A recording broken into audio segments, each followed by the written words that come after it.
दोस्तों नमस्कार, मैं टीकम शाक्य। ये खबर थोड़ी सी पहले की है, लेकिन ऐसी ही घटनाएं लगातार नई नई देखने को मिल रही हैं। छोटी उम्र के लोगों में भी हार्ट अटैक देखने को मिल रहे हैं। कई घटनाएं आपको अचंभित और भयभीत कर सकती हैं।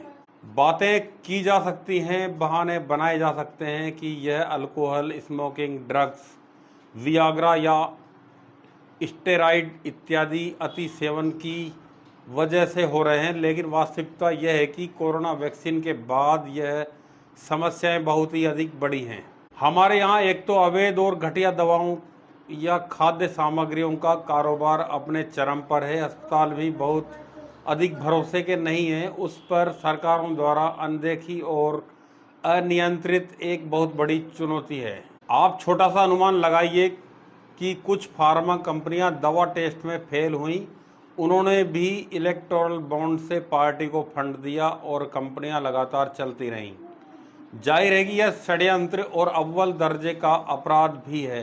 दोस्तों, भारत में दवा, इलाज और मेडिकल सुविधाओं की बढ़ती कीमतें कोई छुपी हुई बात नहीं है। इसके साथ मैं आपको यह बताने वाला हूं कि भारत सरकार द्वारा आम नागरिकों के स्वास्थ्य के साथ किस तरह से खिलवाड़ किया गया है। इस स्थिति में अगर ये पता चले कि high blood pressure, diabetes, malaria, Covid या दिल की बीमारियों का इलाज करने वाली कई प्रचलित दवाओं के ड्रग टेस्ट फेल होते रहे हैं, तो आम लोगों के लिए यह एक चिंता का विषय है। लेकिन अगर आप साथ साथ ये भी नज़र आए कि जिन कंपनियों की दवाओं के ड्रग टेस्ट फेल हुए, उन्होंने सैकड़ों करोड़ रुपयों के इलेक्टोरल बॉन्ड खरीदकर राजनीतिक दलों को चंदे के तौर पर दिए, तो बात और भी गंभीर हो जाती है।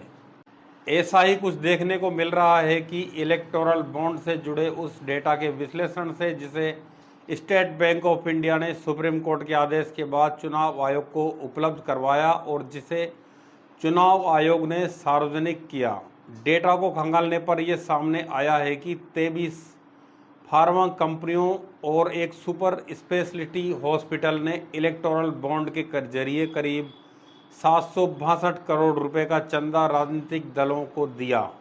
आप विकसित देशों जैसे अमेरिका, इंग्लैंड, ऑस्ट्रेलिया आदि को देखें, वहाँ के नागरिकों को नहीं मालूम कि नकली दवा, नकली दूध, नकली घी, मक्खन इत्यादि कुछ भी होता होगा।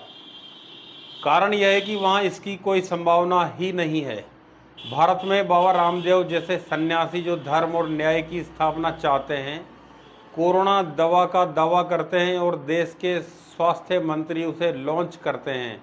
बाद में दावा झूठा होने पर भी उनकी किसी साख को कोई फर्क नहीं पड़ता। यह तो छोड़िए, घी, शहद जैसी चीज़ें असंख्य बार फेल हुई, लेकिन फिर भी चल रही हैं।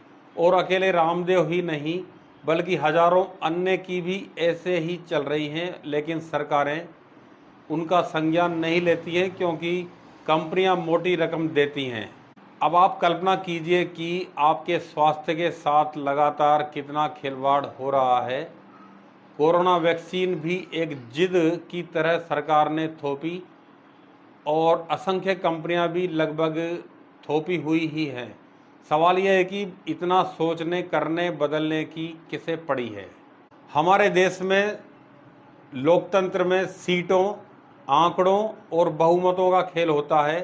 सत्ता का दुरुपयोग, नीति, नियत और नेतृत्व सब दूसरे विषय हैं।